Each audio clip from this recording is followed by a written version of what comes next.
बाप नहीं चाहिए। एक बड़े शहर में रतनलाल अपनी बेटी संध्या और छोटे बेटे कुणाल के साथ रहता है। रतनलाल बहुत गरीब है और शराबी किस्म का आदमी है। वो रिक्शा चलाकर अपना जीवन यापन कर रहा है। रतनलाल एक अधेड़ उम्र के आदमी योगेश्वर को कभी कभी अपनी रिक्शा से मार्केट या मंदिर छोड़ता है और कभी कभी बाजार से उसका सामान भी ले आता है। एक दिन रतनलाल योगेश्वर से कहता है, साहब, आपके पास गाड़ी है, फिर भी आप कभी कभी रिक्शा से क्यों जाते हो? इन शहर की गलियों को आराम से देखना मुझे बहुत पसंद है। ठीक है साहब, मैं चलता हूँ, कल फिर आऊंगा। अरे रतनलाल, रुको तो। मैंने सुना है कि तुम अपनी बेटी को कुछ पैसों के बदले किसी को दे रहे हो। अभी किसी को बेचे नहीं तो क्या करे साहब। एक छोटा बेटा है, उसको पढ़ाना भी है, उसकी देखभाल भी करनी है, और अगर मैं बेटी को घर में रखूंगा तो उसकी शादी कैसे करूंगा साहब? तुमको कितने पैसे मिल रहे हैं? अब 50,000 साहब। देखो, मैं तुमको पूरे 20 लाख रुपए देता हूँ। तुम अपनी बेटी संध्या को मुझे दे दो। हैं? 20 लाख? धन्यवाद साहब, धन्यवाद। मैं कल ही उसे आपके पास छोड़ जाऊंगा साहब। अगले दिन रतनलाल संध्या को हमेशा के लिए योगेश्वर के यहाँ छोड़ आता है और बदले में 20 लाख रुपए लेकर घर आ जाता है। रतनलाल जिंदगी में पहली बार इतने पैसे पाकर बौखला गया। उसने एक अच्छा घर लिया। कुणाल, अब हमें कोई चिंता नहीं है, तो अब अच्छे से पढ़, खूब मन लगाकर पढ़ाई करना। पापा, मुझे पढ़ाई करना अच्छा नहीं लगता। अरे तूने अगर ज्यादा बकवास की ना तो बहुत मारूंगा। कल से तू अच्छे स्कूल में जाएगा तो जाएगा, हाँ बस। कुणाल का एडमिशन एक अच्छे स्कूल में हो जाता है, लेकिन आए दिन स्कूल से शिकायत आती ही रहती है। 10 साल बाद एक दिन प्रिंसिपल मैडम रतनलाल को स्कूल में बुलाती है। रतनलाल, आपका बेटा कुणाल बहुत आवारा हो गया है और ये बिल्कुल भी पढ़ाई नहीं करता है, बल्कि उसका दिमाग गलत कामों में जा रहा है। अब मैं उससे बात करूंगा मैडम। ठीक है, आज ये आखिरी मौका है, अगली बार तो मैं उसे स्कूल से ही बाहर निकाल दूंगी। रतनलाल घर आ जाता है और कुणाल से कहता है, कुणाल बेटा, मैं तुम्हारे ऊपर इतना पैसा लगा रहा हूँ, फिर भी तुम स्कूल में सही से क्यों नहीं पढ़ते हो? आप तो रहने ही दीजिए, मैं सब जानता हूँ कि ये पैसा कहाँ से आया है। और वैसे भी अब ये पैसा मेरा है, मेरा जो भी मन होगा मैं करूँगा। आज के बाद मैं कभी स्कूल नहीं जाने वाला। रतनलाल को अपनी बेटी की याद आती है और वो रोने लगता है। 5 साल बाद कुणाल एक दिन एक लड़की को शादी करके घर ले आता है। पिताजी, ये मेरी पत्नी है स्वीटी। तुमने शादी कर ली? हाँ, शादी कर ली मैंने, दिखाई नहीं दे रहा। और अब से आप फिर से कमाना शुरू कर दो, बहुत बैठ कर खा लिया। कुणाल, तुम इस बुड्ढे को घर में क्यों रख रहे हो? देखो ना, ये शराब पीता है, इसे घर से बाहर निकाल फेंको। अरे स्वीटी, ये मेरे पापा है, कैसे बाहर निकाल दूं? और वैसे भी घर में कोई तो चाहिए ना काम करने वाला, नौकर समझ कर रख लो। इस बुड्ढी को तो घर से बाहर निकाल कर ही रहूंगी मैं कब तक इसके लिए खाना बनाऊंगी। स्वीटी एक दिन घर के बाहर पार्क में अपनी दोस्तों के साथ बैठी होती है। तभी वो रतनलाल को बुलाती है। पिताजी, मेरे कमरे में मैं अपना फोन छोड़ आई हूँ, जरा ला कर तो देना।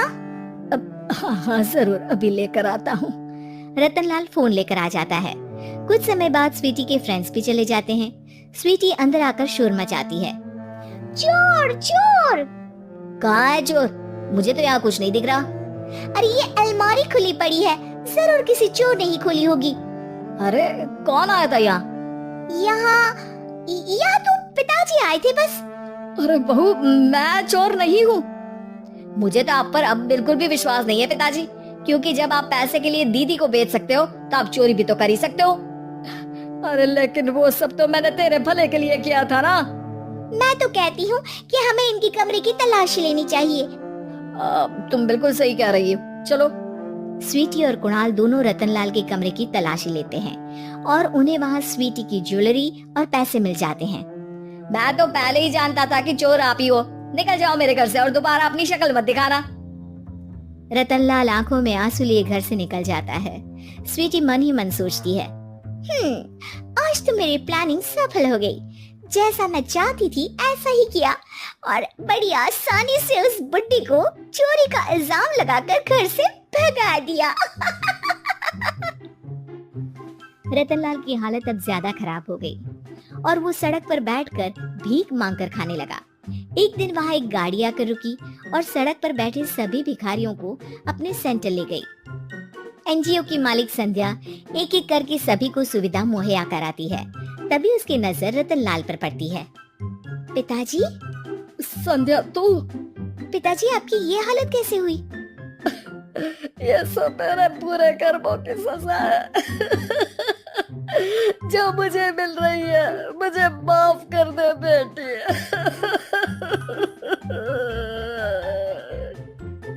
पिताजी, मैं आप पर बिल्कुल भी गुस्सा नहीं हूँ, क्योंकि आपने मुझे यहाँ भेजकर अच्छा ही किया।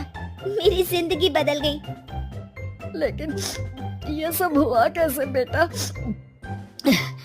आप ये नए कपड़े पहनो, तब तक मैं योगेश्वर अंकल को बुला कर लाती हूँ। योगेश्वर अंकल? हाँ अंकल। योगेश्वर जी ने तुझसे शादी नहीं की थी? नहीं तो पापा, उन्होंने तो मुझे पढ़ा लिखा कर इस काबिल बनाया है कि मैं आज सबकी सेवा कर पा रही हूँ। रतनलाल पश्चाताप करके रोता रहता है। तभी योगेश्वर भी वहाँ आ जाता है। रतनलाल जी, आपकी ये हालत कैसे हुई इतने सारे पैसों के बावजूद भी? क्योंकि मैंने बेटे और बेटी में भेदभाव किया था। लेकिन आपने ये कैसे किया, मुझे ये जानना है, बताइए। सालों पहले जब संध्या छोटी थी, तब मैंने एक बार एक आदमी से तुम्हें बात करते हुए सुना था, जो कुछ पैसों में संध्या को तुमसे खरीद कर शादी करना चाहता था। मैं उस समय एनजीओ में बच्चों के लिए ही काम कर रहा था और मैं किसी भी लड़की की जिंदगी खराब होते नहीं देख सकता था। इसलिए मैंने अपने जीवन की कमाई का एक बड़ा हिस्सा तुम्हें दे दिया था। सच में कितना गलत था मैं, मुझे माफ कर दो।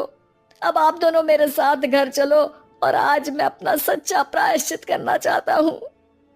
योगेश्वर और संध्या रतनलाल के साथ घर जाते हैं। स्वीटी दरवाजा खोलती है। चोर भिखारी, तो फिर से आ गया? चल भाग यहाँ से बुड्ढे। ये घर तुम्हारे बाप का नहीं, मेरा है। बाहर निकलो यहाँ से। रतनलाल कुणाल और संध्या को घर से बाहर निकाल देता है। योगेश्वर जी, अब ये घर आपका है और अब आप यहाँ एक और एनजीओ खोल सकते हैं। शायद अब ये सच्चा प्रायश्चित है। संध्या अपने पिता के गले लग जाती है।